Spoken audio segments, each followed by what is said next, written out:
Even and odd integers. The test absolutely loves to ask about even and odd integers. Do we know that k is even? Do we know that k is odd? This is a large category of questions. So this video and the following video talk about these questions. Let's start at the beginning here. These are the odd numbers.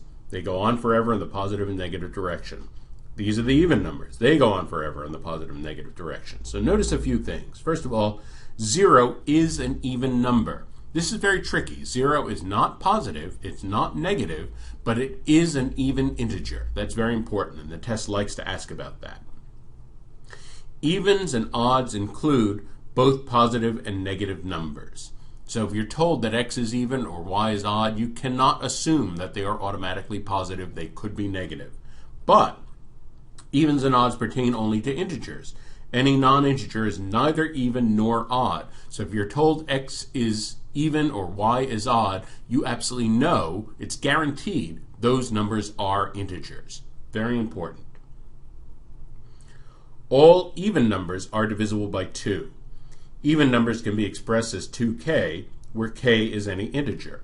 The prime factorization of a positive even integer greater than 2 absolutely has to include 2. Now that's a very important idea. The prime factorization of an even number always contains 2, maybe a power of 2, but it definitely contains 2 as one of the prime factors. No odd number is divisible by 2. Odd numbers can be expressed in the form 2k plus 1 or 2k minus 1, where k is any integer. The prime factorization of a positive odd number will never contain a factor of 2.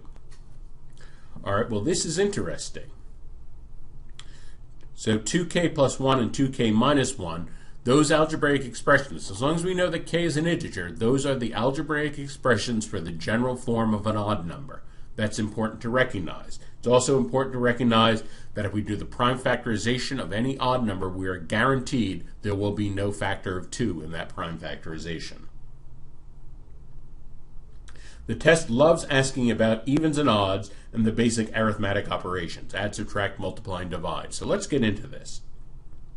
Adding and subtracting evens and odds. Well, first of all, even plus even or even minus even, that's definitely even. If we do odd plus odd or odd minus odd, that's also even. It's only when we mix and match. If we do even plus odd, or if we do even minus odd or odd minus even, the mixing and matching results come out odd. So we can summarize all this by saying if we add or subtract likes, we get even. So as long as we're dealing two of the same thing, two evens or two odds, then we add or subtract and we get an even. It's only when we mix and match, when we add or subtract unlikes, that we get an odd. For multiplying, we also have clear rules. They're a bit different. Even times an even always gives us an even number. Odd times an odd always gives us an odd number. Here, if we mix and match, even times odd, we always get an even number. And if you think about this, the deeper reasoning is the prime factors of the product have to come from the prime factors of the two numbers we multiply together. Well, if we're doing an even times an odd, that even number has a prime factor of 2 as part of its prime factorization. Well, that's going to be included in the product. The product will also have a prime factor of 2, which automatically makes the product an even number. If we think about odd times odd, well, again, there are no factors of 2 in either odd number. And if there are no factors of 2 in the two numbers we multiply together, that factor 2 is not going to magically appear somehow. It means that we're going to wind up with a product that has no factors of 2. And that's exactly why odd times odd has to be odd. We can summarize and say, as long as there's at least one even factor in a product, the product will be even. The only way a product can be odd is if every single factor is an odd number. That has important implications when we start multiplying more than one number. For example, suppose we multiply 5 integers and get an even number. Then any individual integer could be even or odd. All we know is that at least one of the 5 factors is even. So if someone asks us a specific question, what do we know about C? Well, gosh, anything could be true about C. We're told that it's an integer, but it could be even or odd. We really don't know. we know that somewhere in there is at least one even number hidden. It might be that 1 is even, it might be that 2 are even, it might be all 5 are even. We don't know. There's very little that we know from the fact that the product is even. By contrast, if we multiply 5 integers and get an odd number, well, then we absolutely know, we're guaranteed, each one of those 5 integers is an odd number. We know for a fact A is an odd number, B is an odd number, etc. We can draw a clear and unambiguous conclusion about each one of the 5 numbers when the product is odd. Now division. Notice there are no general rules for evens and odds with division, largely because so often integer divided by integer does not even equal another integer at all. Largely, you pick 2 random integers and divide them, you're going to get a fraction or a decimal. You're not going to get a whole number. When the quotient of 2 integers does happen to be another integer, when that does happen, whether that quotient integer is even or odd depends on what factors canceled and what factors remained. It cannot be predicted simply by whether the 2 numbers divided were even or odd. So there are some general patterns, but we can't make predictions. Here are some general patterns. If we divide an even number by an even number, the result could be even or odd or not an integer at all.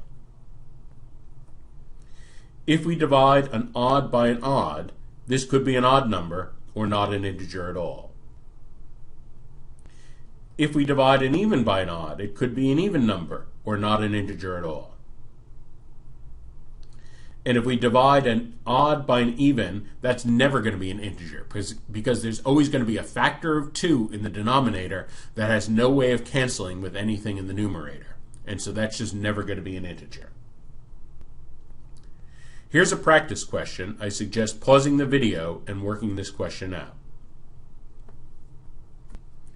So in this question, we are told P, Q, R, and S are integers. If P is even, and P times Q plus R times S is an odd integer, then which of the following must be true? Well, let's think about this for a second. P is even. That automatically makes P times Q an even number. Well, if the sum is odd, the only way we're going to get odd is even plus odd, so that means that R times S has to be odd.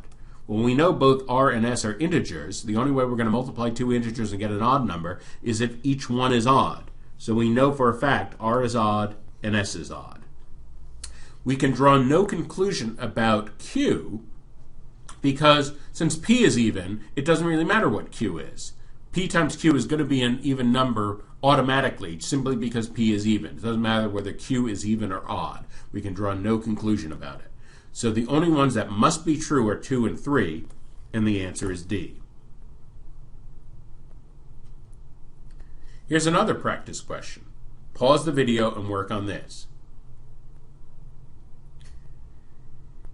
If P is an odd integer and P squared plus QR is an even integer, which of the following must be true? Well, first of all, P is an odd integer. Think about this. P squared, that's just P times P, odd times odd. So the square of an odd integer is also odd. So P squared is odd, and the only way that the sum is going to be an even integer if is Q times R is an odd integer. So we have that much. We know that P squared is odd and Q times R must be odd. Now you may be tempted here to say, okay, that must mean Q and R are both odd integers. But let's think about this. We're not guaranteed that Q and R are integers at all. It could be that Q and R are both odd integers, but it could be also that Q is, for example, an even number and R is a fraction. Or it could be that both of them are fractions. For example, with those fractions, 7 over 3 and 33 over 7, if we multiply those, we get the odd number 11. So those are two fractions. Their product is an odd integer, but they're not integers at all. So in fact, nothing can be concluded because we are not guaranteed that Q and R are integers. Always be very careful about assuming that numbers are integers. You can't assume that. You have to be very careful with that. In summary, we talked about a few ways of thinking about even and odd numbers. We talked about the rules for adding and subtracting even and odd numbers. We talked about the rules for multiplying. We said that there are no general rules for division, although we did talk about some of the patterns. And then, most important, beware of assuming that numbers are integers when that is not stated explicitly. That is one of the major strategies for any number property problems on the test.